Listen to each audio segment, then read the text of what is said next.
లోకమును చూస్తున్నాము. లోకములోని ఆశలు ఒక దినాన గతించిపోతాయి. నోవాహు జలప్రయంలో మొత్తం సర్వం కొట్టుకుపోయింది. మరలా దేవుడు ఒక దినమున దేవుని రాకడలో మరలా అంతా కూడా కొట్టుకుపోతుంది. లోకము వరకు పరిగెడుతున్నామేమో, లోకపు ఆశల కొరకు పరిగెడుతున్నామేమో, ధనము కోసం పరిగెడుతున్నామేమో. దేవుడు ఈ లోకము, ధనము, ఆశలు, శరీరాశలు, నేత్రాశలు ఇవన్నీ కూడా జీవపు డంబము, అన్ని కూడా ఈ దేవుని వలన పుట్టినవి కావు.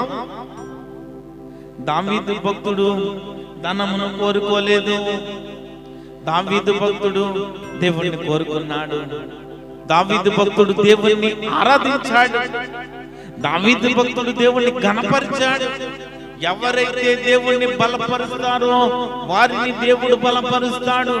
ఎవరైతే దేవుణ్ణి ఘనపరుస్తారో వారిని దేవుడు ఘనపరుస్తాడన్న దేవుడు